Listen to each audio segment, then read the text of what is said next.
paz de Jesus, Bíblia todo dia. Desafio de ler a Bíblia em um ano. Em nome do Pai, do Filho e do Espírito Santo. Amém. Oração para antes de ler a Bíblia. Oremos. Envia teu Santo Espírito para que eu compreenda e acolha a tua santa palavra. Que eu te conheça e te faça conhecer. Te ame e te faça amar. Te sirva e te faça servir. Te louve e faça louvar por todas as criaturas. Faze, ó Pai, que pela leitura da palavra os pecadores se convertam, os justos perseverem na graça e todos consigamos a vida eterna. Amém. Continuação do livro de Números, capítulo 4. Moisés, Arão e os principais da Assembleia recensearam os filhos dos Catitas, segundo suas famílias e segundo suas casas patriarcais, da idade de 30 anos para cima até os 50, todos aqueles que estavam em condições de cumprir uma tarefa na tenda de reunião. O número dos recenseados, segundo suas famílias, foi de 2.750. Tais foram os recenseados das famílias dos Catitas, todos que tinham uma função a exercer na tenda de reunião. Moisés e Arão fizeram esse recenseamento segundo a ordem que o Senhor tinha dado pela boca de Moisés. Os filhos de Gerson foram recenseados segundo suas famílias e segundo suas casas patriarcais, da idade de 30 anos para cima até os 50, todos os que estavam em condições de cumprir uma tarefa na tenda de reunião. Os que foram recenseados segundo suas famílias e segundo suas casas patriarcais eram em número de 2.630. Tais foram os recenseados dentre as famílias de Gerson, os que tinham uma função a exercer na tenda de reunião. Moisés e Arão fizeram esse recenseamento por ordem do Senhor. Entre as famílias dos filhos de Merari, os que foram recenseados segundo suas famílias e suas casas patriarcais, da idade de 30 anos para cima até os 50, todos que estavam em condições de exercer um ofício na tenda de reunião. Os que foram recenseados segundo suas famílias eram em número de 3.200. Tais foram os recenseados das filhas dos filhos de Merari. Moisés e Arão fizeram esse recenseamento segundo a ordem do Senhor a Moisés. Todos os levitas, recenseados por Moisés, Arão e os principais de Israel, segundo suas famílias e segundo suas casas patriarcais, da idade de 30 anos para cima até os 50, todos que estavam em condições de exercer uma função, seja de serviço, seja de transportador na tenda de reunião. Todos que foram recenseados somaram 8.580.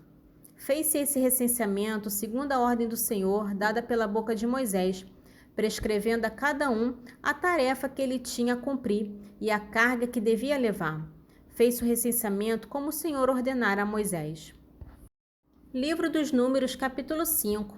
O Senhor disse a Moisés: ordena aos israelitas que expulsem do acampamento todo leproso, todo homem atacado de gonorreia, todo que está imundo por ter tocado num cadáver. Homens ou mulheres, lançai-os fora do acampamento, no meio do qual habito, para que não manche. Os filhos de Israel fizeram assim e lançaram-nos fora do acampamento, como o Senhor tinha ordenado a Moisés, assim o fizeram. O Senhor disse a Moisés: diz aos israelitas: se um homem ou uma mulher causam prejuízo qualquer ao seu próximo, tornando-se assim culpado de uma infidelidade para com o Senhor, ele confessará a sua falta e restituirá integralmente o objeto do delito, ajuntando 1/5 a mais aquele que foi lesado. Se, porém, não houver quem o receba, esse objeto será dado ao Senhor, ao sacerdote, além do carneiro de expiação que se oferecerá pelo culpado. Toda oferenda, tomada das coisas santas, que os israelitas apresentam ao sacerdote lhe pertencerá. As coisas consagradas lhe pertencerão. O que se entrega ao sacerdote será dele.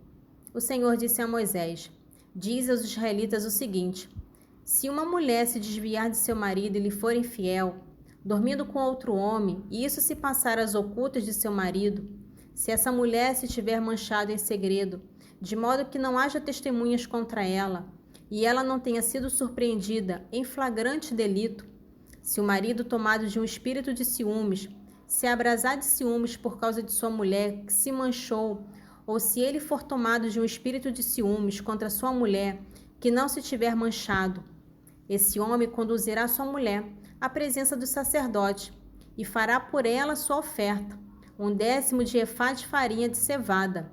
Não derramará óleo sobre a oferta, nem porá sobre ela incenso, porque é uma oblação de ciúme, feita em recordação de uma iniquidade. O sacerdote mandará a mulher aproximar-se do altar e a fará estar de pé diante do Senhor. Tomará água santa num vaso de barro e, pegando um pouco de pó do pavimento do tabernáculo, o lançará na água. Estando a mulher de pé diante do Senhor, o sacerdote lhe descobrirá a cabeça e porá em suas mãos a oblação de recordação, a oblação de ciúme. O sacerdote terá na mão as águas amargas que trazem a maldição. E esconjurá a mulher nesses termos: se nenhum homem dormiu contigo, e tu não te manchastes abandonando o leito de teu marido, não te façam mal essas águas que trazem maldição. Mas se tu te apartastes de teu marido, e te manchastes dormindo com outro homem, o sacerdote fará então que a mulher preste o juramento de imprecação, dizendo: o Senhor te faça um objeto de maldição e de execração no meio de teu povo, fazendo emagrecer os teus flancos e inchar o teu ventre. E essas águas que trazem maldição penetrem em tuas entranhas, para te fazer inchar o ventre e emagrecer os flancos. Ao que a mulher responderá: Amém, amém. O sacerdote escreverá essas imprecações no rolo e as apagará em seguida com as águas amargas, e fará com que a mulher beba as águas amargas que trazem maldição, e essas águas de maldição penetrarão nela com sua amargura. O sacerdote tomará das mãos da mulher a oblação de ciúme, a agitará diante do Senhor e a aproximará do altar. Tomará um punhado dessa oblação como memorial e o queimará sobre o altar. Depois disso, darás de beber à mulher as águas amargas. Depois que ela tiver bebido, se estiver de fato manchada, tendo sido infiel ao seu marido, as águas que trazem maldição lhe trarão sua amargura. Seu ventre inchará, seus flancos emagrecerão, e essa mulher será uma maldição no meio de seu povo. Mas se ela não se tiver manchado e for pura, ela será preservada e terá filhos.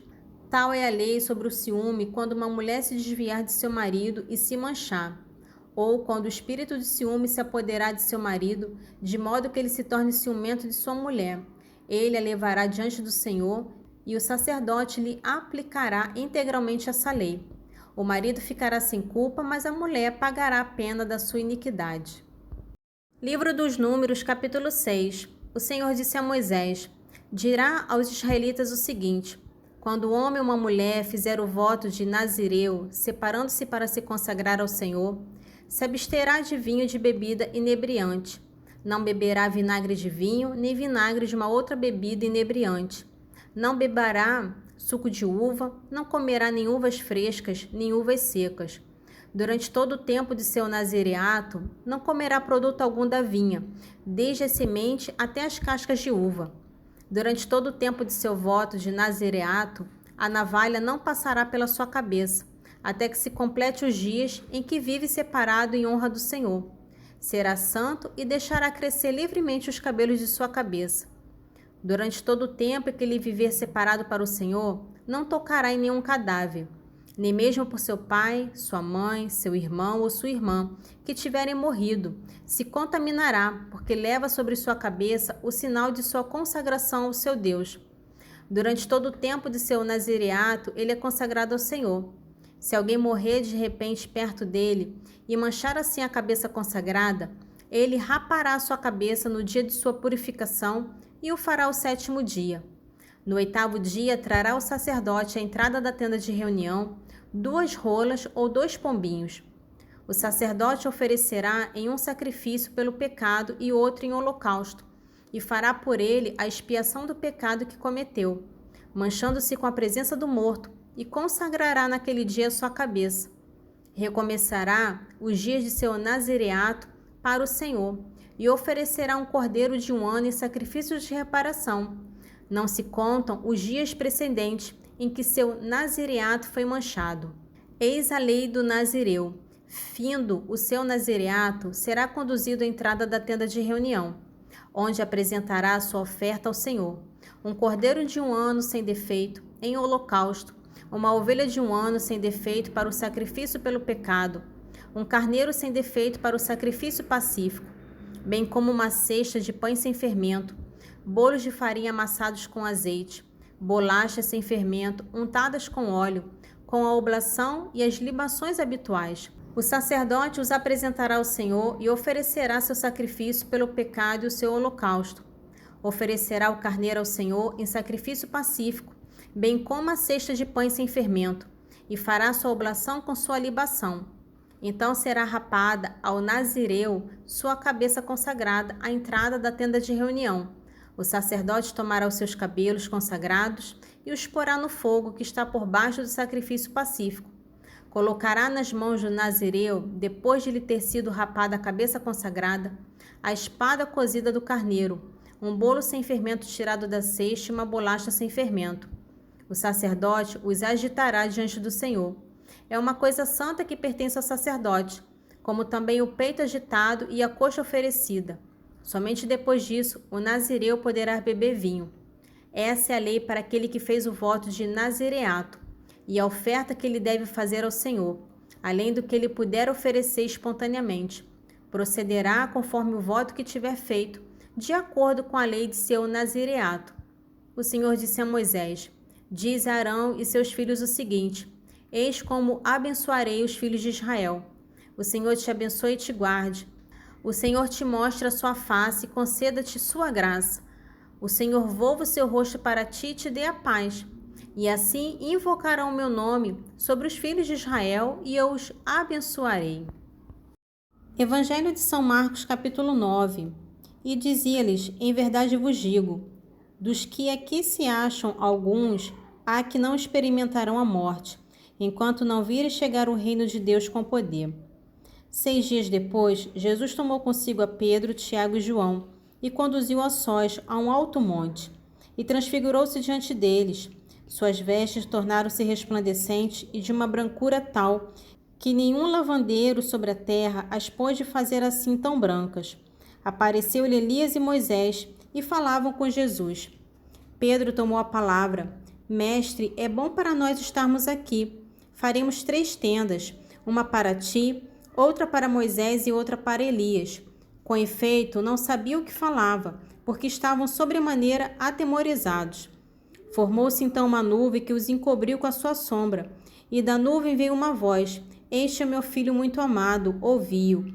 E olhando eles, logo em derredor, já não viram ninguém, senão só Jesus com eles.